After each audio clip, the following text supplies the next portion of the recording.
Messieurs et dames, chers honorables députés, je déclare l'ouverture de cette session plénière. Avec vous, l'honorable Louboita. Vous avez la parole et je vous donne juste 3 minutes. Merci beaucoup, honorable président. Je félicite les autorités de ce pays pour cette bonne gouvernance appréciée par tout le monde.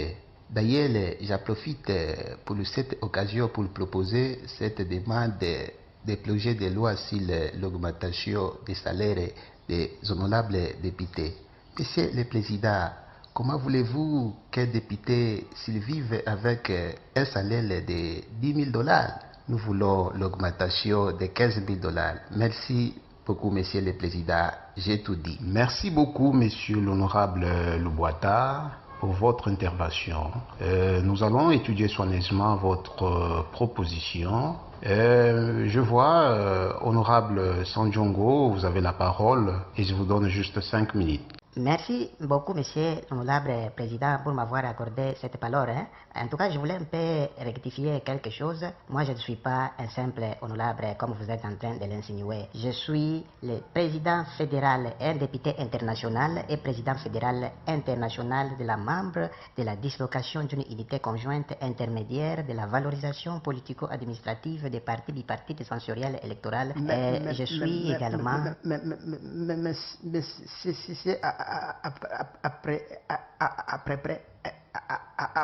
Président, c'est quelle présentation Tais-toi, honorable Ngulungu.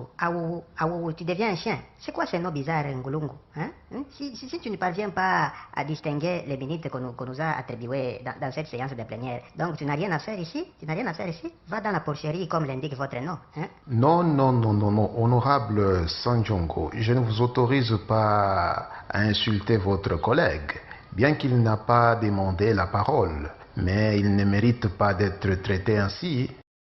Si, monsieur le président, il mérite d'être traité ainsi. D'abord, pour commencer, il a zappé votre autorité. Il n'a pas demandé la parole, il commence à parler dans mes minutes, monsieur le président. Bien qu'il a zappé mon autorité, honorable Sanjongo, je vous rappelle que nous sommes en train de passer en direct sur notre chaîne nationale.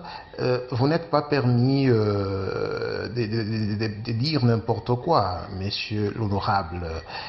S'il vous plaît, c'est quelque chose qui n'est pas normal. Non, monsieur le président, vous insinuez quelque chose qui risque vraiment de m'énerver en tout cas. Monsieur le Président, en parlant du mot normal, moi je vais vous dire ce qui n'est pas normal. Je devais vraiment vous faire un discours plein d'hypocrisie, juste pour flatter les honorables députés ici présents, mais vous me poussez à vous dire ce qui n'est pas normal, en tout cas, Monsieur le Président. Combien parmi vous aimeriez vivre avec moins d'$1, je dis bien moins d'$, pour ceux qui ont 3 boulots et malgré ça ont toujours du mal à boucler la fin du mois? Je veux vous entendre dire dans toute la salle, c'est pas normal. Non, honorable Sanjongo, ceci n'est pas une salle de spectacle. Vous devez aller tout droit à l'essentiel. C'est ce que je suis en train de faire, honorable président, et je vous prie de ne plus m'interrompre. Je voulais dire combien parmi vous qui ont des enfants ici dans la salle et voudraient qu'on vienne les vous arracher par la force et les amener à Kanyamakasese ou à un orphelinat imaginaire, pendant que vous vous occupez bien, je dis bien, pendant que vous vous occupez bien d'eux. C'est pas normal.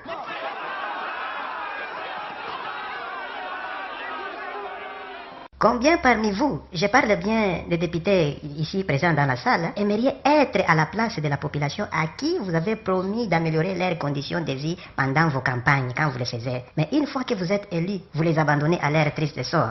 C'est pas normal.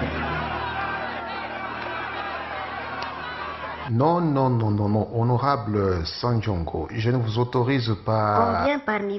Combien parmi vous aimeriez être à la place des crézères qui entrent dans les Kalolo pour sortir avec quelques sacs de moussov, avec l'espoir d'avoir quelque chose pour nourrir leur famille? Mais l'arrivée aux maisons des Chinois, ils rencontrent un problème d'LMB et la balance, et ne sachant pas combien de risques que ce dernier a subi dans le puits.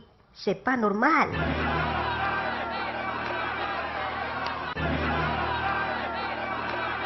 Combien de députés aimeraient être à la place des négociants et tous ces crézères qui travaillent si dur et voient leur tenaire et poids de leurs minéraux coupés au profit des Chinois qui s'enrichissent sans aucun effort et contribuent au développement de leur pays et laissent des trous et la pauvreté dans ce pays. Je vais vous entendre dire, c'est pas normal.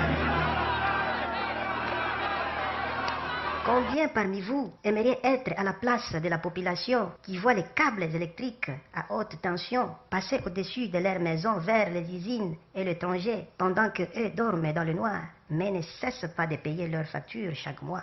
C'est pas normal.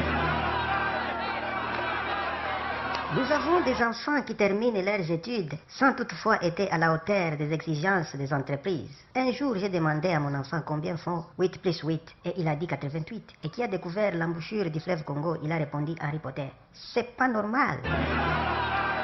Dire que le gouvernement ne travaille pas, c'est faux. Il travaille. On construit des routes. Mais la population considère les drains comme leur poubelle et y jette des immondices pendant qu'un agent de l'ordre est en train de passer, mais ne fait rien. Il se préoccupe seulement d'un motard ou un taximan et ne sachant pas que s'il collait l'amende à celui-ci, celui qui détruit l'infrastructure publique, c'est le même argent et il contribuerait énormément à l'évolution de ce pays. C'est pas normal.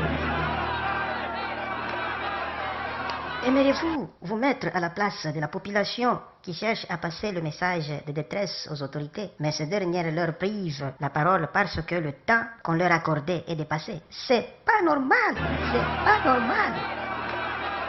Mettez-vous à la place de la population victime de viols, vols et banditisme. Et que dire de l'insécurité sans cause et injuste à l'est de notre pays, la RDC, pendant qu'on connaît les fautifs? C'est pas normal. Un homme préfère quitter son pays, là où il dort dans un bon lit, et se rendre en Europe pour aller habiter dans un petit ghetto ou studio, voulais-je dire, et se vante que dans un poteau. Et je me demande pourquoi il laisse vivre dans une maison et aller monter sur un poteau pour dormir.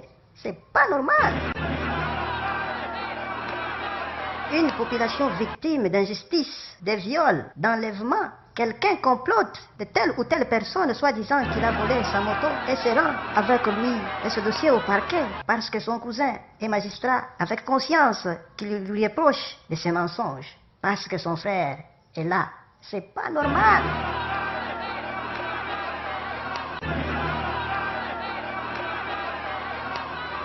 Oui, c'est pas normal, honorable Sanjongo. Tout ceci est injuste. La population n'a rien fait de mal de vous choisir, de nous choisir, parce que moi aussi je suis là pour leur représenter. Mais de cela, on commence à les faire souffrir. Il est temps, chers députés, d'intervenir et de parler au nom de la population, car ce pays a besoin de gens intègres, des gens qui pourront survivre et améliorer un jour l'état de vie de cette population qui a longtemps souffert. Cher honorable Sanjongo, il vous reste 1 minute pour terminer votre conclusion. Je crois que j'ai tout dit, honorable président, mais j'interpelle à l'Afrique de se lever et marcher dans la même direction, car l'Afrique est le berceau de l'humanité. L'Afrique est le berceau de l'humanité qui pourra épater tout le monde entier. Et je demande aux jeunes Africains de ne plus se laisser faire et d'exploiter leurs talents et ne plus se faire distraire avec tous ces hommes politiques mal intentionnés, avec tous ces gens qui veulent seulement leur mort. Il est temps pour les jeunes Africains et les Africains de se prendre en charge, car je suis là, moi, le député international. Si vous avez un problème qui vous concerne dans n'importe quel pays, appelez-moi ou laissez votre message. Je suis le député international et je vais intervenir. Je vous dis et je vous remercie, cher honorable président.